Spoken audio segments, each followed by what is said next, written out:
Evangelho, quinta-feira da quinta semana do Tempo Comum, hoje memória de Santa Escolástica, Virgem. O Senhor esteja convosco, Ele está no meio de nós. Proclamação do Evangelho de Jesus Cristo segundo São Marcos. Glória a vós, Senhor. Naquele tempo, Jesus saiu dali e foi para a região de Tiro e Sidônia. Entrou numa casa e não queria que ninguém soubesse onde ele estava. Mas não conseguiu ficar escondido. Uma mulher, que tinha uma filha com um espírito impuro, ouviu falar de Jesus. Foi até ele e caiu a seus pés. A mulher era pagã, nascida na Fenícia da Síria. Ela suplicou a Jesus que expulsasse de sua filha o demônio. Jesus disse: deixa primeiro que os filhos fiquem saciados, porque não está certo tirar o pão dos filhos e jogá-lo aos cachorrinhos. A mulher respondeu: é verdade, Senhor, mas também os cachorrinhos debaixo da mesa comem as migalhas que as crianças deixam cair. Então Jesus disse: por causa do que acabas de dizer, podes voltar para casa. O demônio já saiu de tua filha. Ela voltou para casa e encontrou sua filha deitada na cama, pois o demônio já havia saído dela. Palavra da salvação. Glória a vós, Senhor. Quinta-feira da quinta semana do Tempo Comum, hoje memória de Santa Escolástica, Virgem. Em nome do Pai, do Filho e do Espírito Santo. Amém. Queridos irmãos e irmãs, a Santa Liturgia nos dá a graça de continuarmos a leitura do 7º capítulo do Evangelho de São Marcos, ao lado da celebração dessa memória tão especial de Santa Escolástica.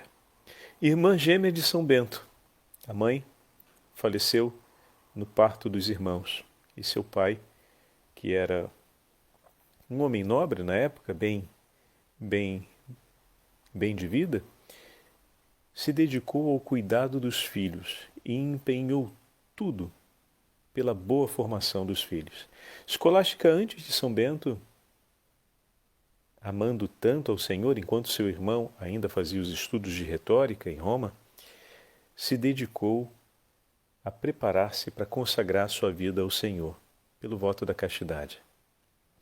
A formação de fé que esses dois irmãos receberam foi realmente de grande relevância.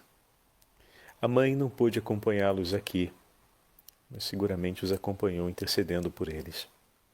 E o Senhor os conduziu sempre por boas mãos, que foram entregando a um a graça da sensibilidade espiritual e ao outro tantos dons ordinários na formação diversificada, desde da retórica, as ciências e a arte da época, bem como a escrita e os estudos também da filosofia e da teologia, fazendo dele um homem erudito, mas, sobretudo, um homem de fé. Queridos seminaristas que nos acompanham, que seus estudos façam de ti um homem de fé. Queridos irmãos e irmãs que cuidam e trazem consigo responsabilidades pelo bem das nossas comunidades pastorais, que a preparação e cada encontro e reunião de instrução ou preparatória, enfim, para o exercício como catequista, como coordenadores e agentes de pastorais, faça de vocês homens e mulheres de uma fé mais sólida. Homens e mulheres com um coração mais aberto para amar ao próximo, como estamos acompanhando nessas últimas leituras e meditações tão bonitas sobre o desafio de viver a entrega total a Deus. E podemos pensar uma frase que marca a sequência das nossas últimas meditações, desde o 6º até agora o 7º capítulo do Evangelho de São Marcos, é essa entrega total. A cada dia o Senhor provoca mais a entrega do nosso coração. E a meditação de ontem foi, poderíamos dizer, como falam aqui na Itália, inquietante, porque mexe com a gente. Existe sim uma parte desse compromisso com a minha liberdade, em que eu sou chamado a responder combatendo. Existe um volume de responsabilidade que o Senhor não nos isenta sobre o nosso caminho de fé, sobre a experiência da vida cristã, que muitas vezes não é compreendido ou ensinado, mas que vai sempre estar presente.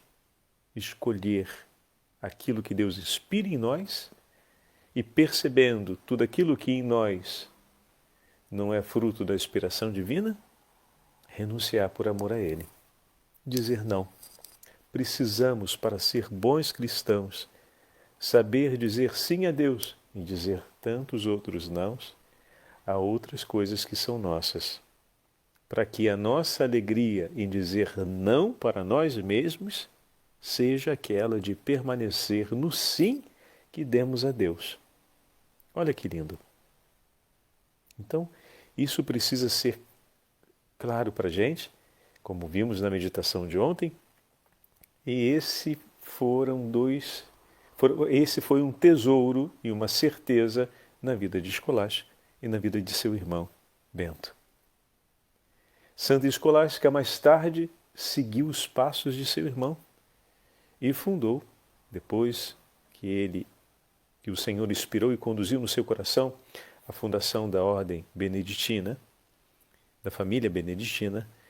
Por sua vez, Santa Escolástica acompanhou seu irmão pelos mesmos passos, vivendo, porém, entre as mulheres.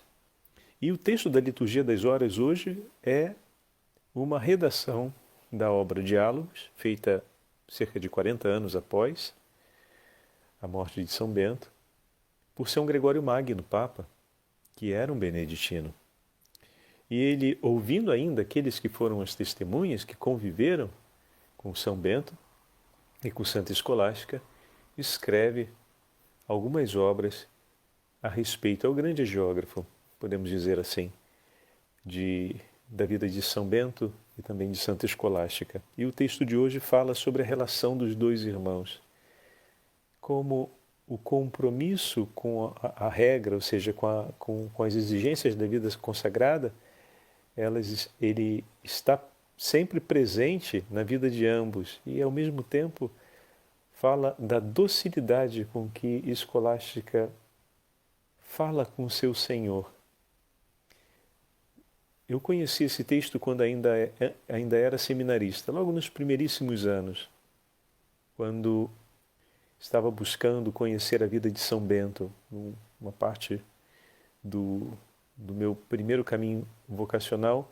O padre que me acompanhou no primeiro momento do discernimento vocacional sempre me instruiu a ler e a conhecer a beleza e como Deus inspirou a vida dos grandes fundadores. E assim eu fui ler um pouco mais sobre a família beneditina, que muito me atraía.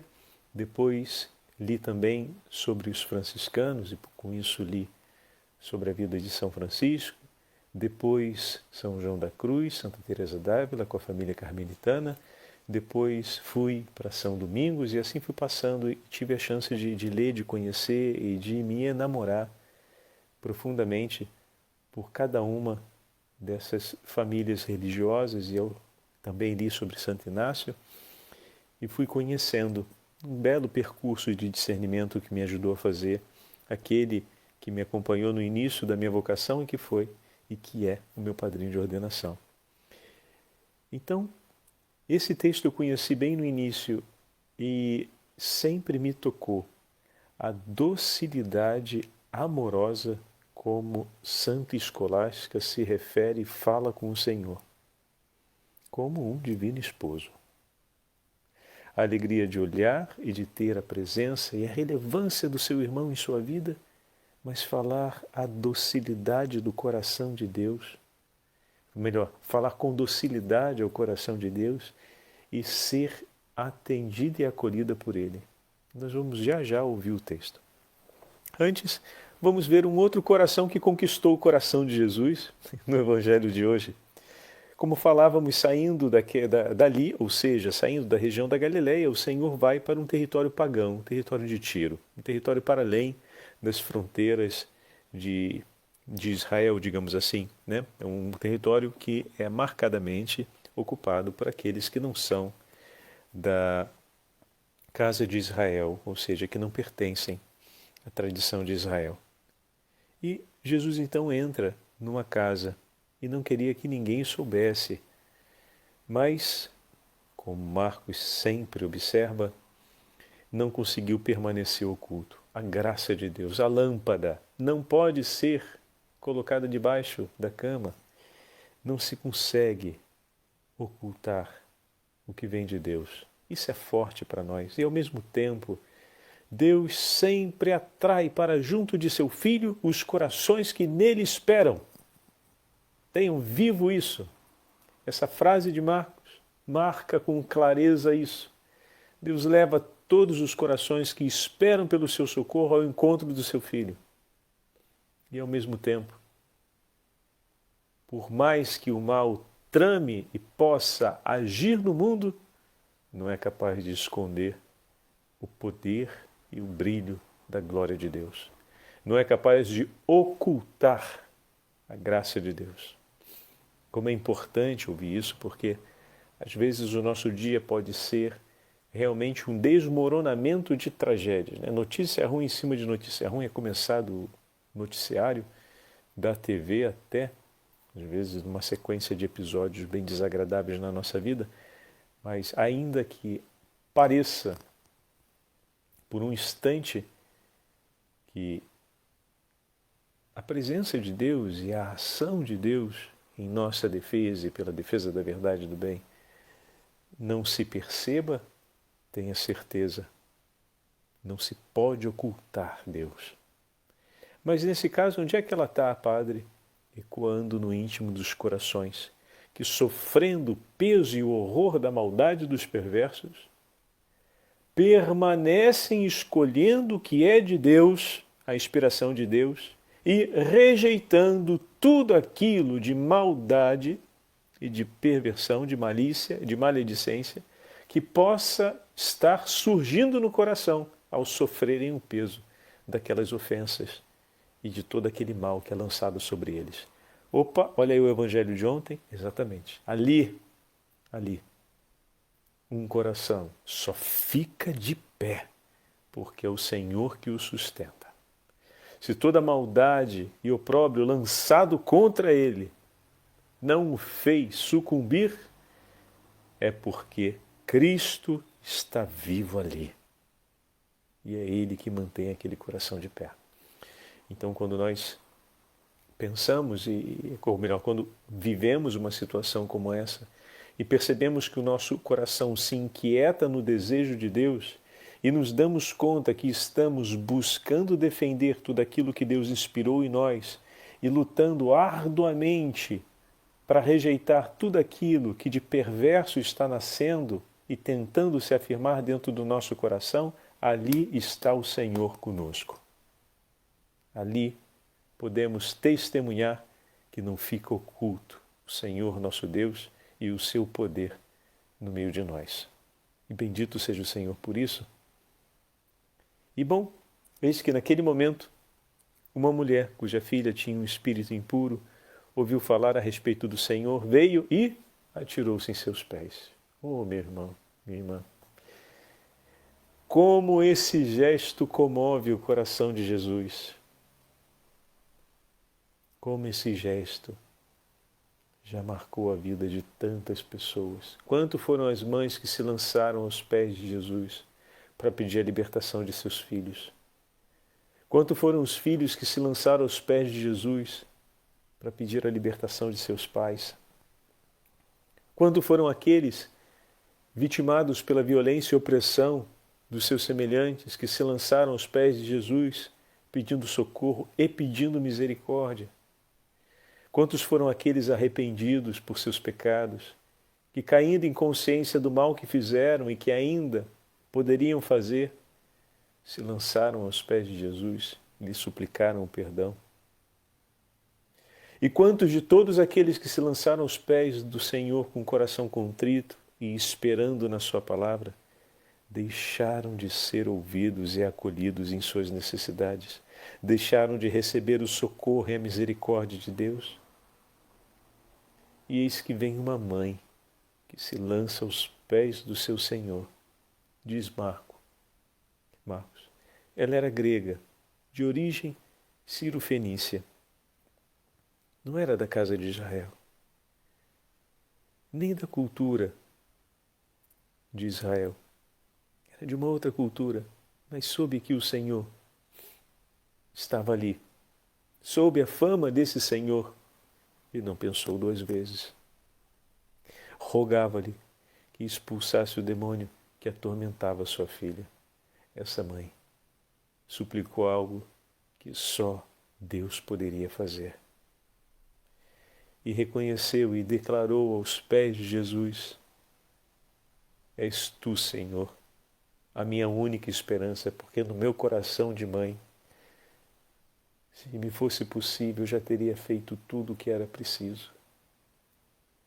Mas se não consegui fazer até agora, Senhor, é porque eu não posso sem a sua ajuda. Eu não posso sem a sua ajuda, eu já cheguei no meu limite. E cheguei no meu limite para ser vencida, Senhor. E para reconhecer que sem ti nada posso. Sem ti, Senhor, nada se transforma sobre a vida daqueles que eu amo tanto. E o Senhor fala para ela, usando uma expressão própria do seu tempo, cujo o significado último é difícil para a gente de capturar. Então a gente vai às apalpadelas por aproximação ao significado bíblico dessa expressão.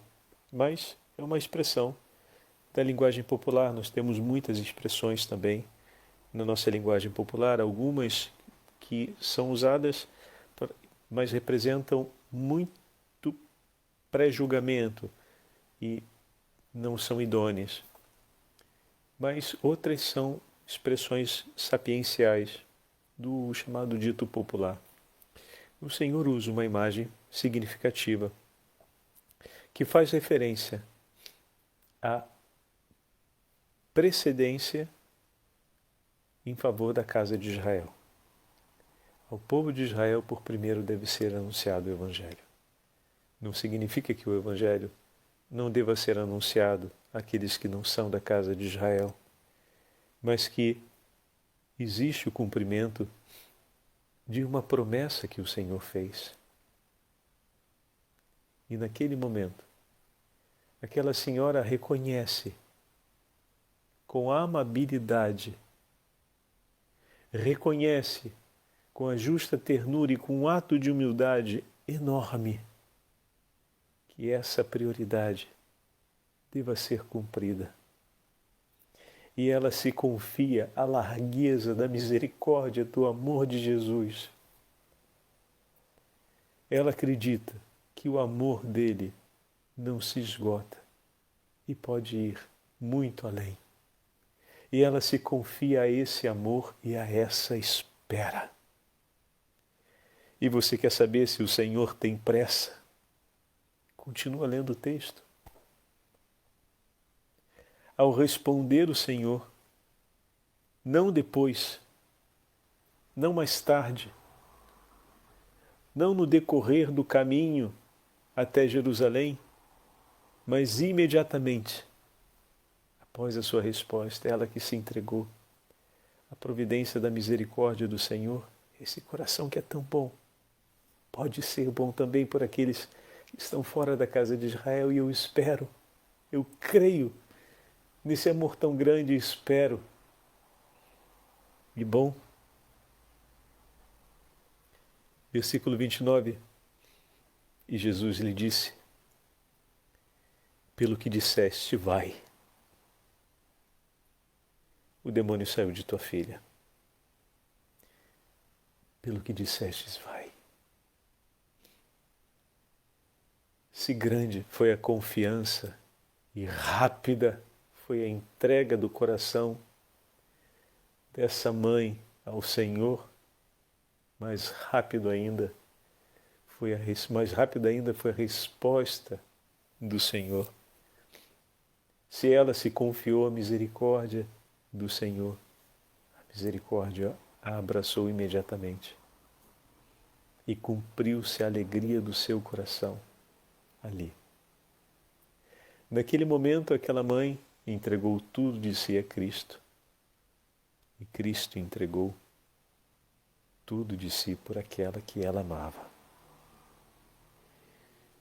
Que isso se repita infinitamente em nossas famílias, em nossas comunidades, em nossa sociedade, para que possamos juntos glorificar sempre a grande confiança na misericórdia de Deus e a entrega dos corações a essa misericórdia infinita, e ao mesmo tempo possamos glorificar pelos frutos de salvação da misericórdia do Senhor em favor daqueles que esperam nele e que precisam, os que mais precisam da sua misericórdia. Para concluirmos a nossa meditação, ouçamos do livro Diálogos de São Gregório Magno a história de Santa Escolástica e São Bento. O texto nos relata o dia do falecimento de Santa Escolástica. Escolástica, irmã de São Bento, consagrada ao Senhor Onipotente desde a infância, costumava visitar o irmão uma vez por ano.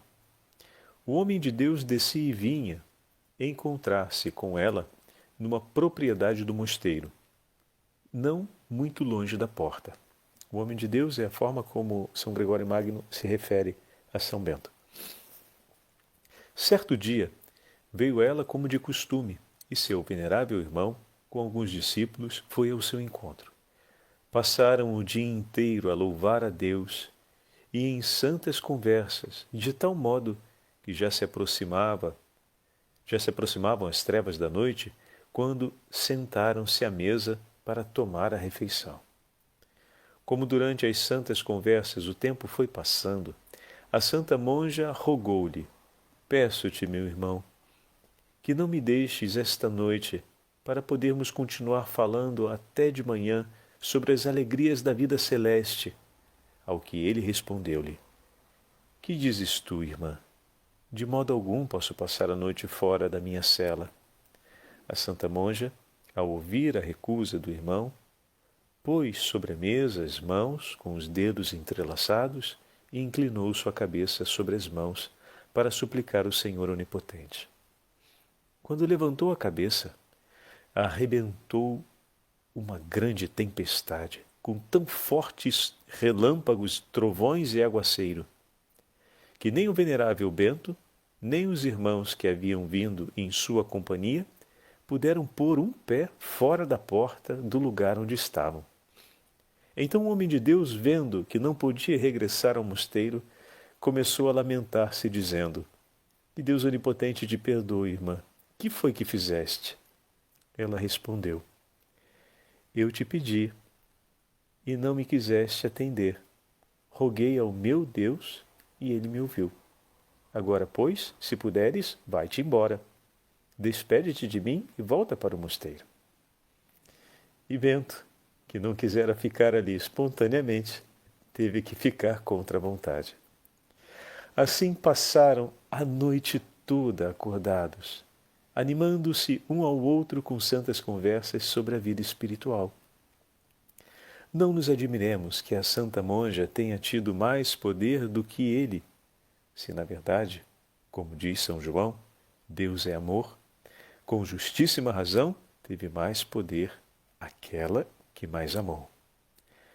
3 dias depois, estando o homem de Deus na cela, levantou os olhos para o alto e viu a alma de sua irmã liberta do corpo em forma de pomba penetrar no interior da morada celeste.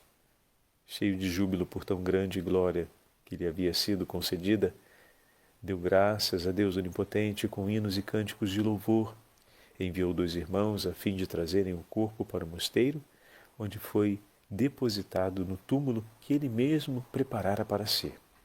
E assim, nem o túmulo separou aqueles que sempre tinham estado unidos em Deus. O Senhor esteja convosco, Ele está no meio de nós. pela intercessão de Santa Escolástica e São Bento, abençoe-vos o Deus Todo-Poderoso, Pai, Filho e Espírito Santo. Amém. Nossa Senhora, Mãe da Igreja, rogai por nós.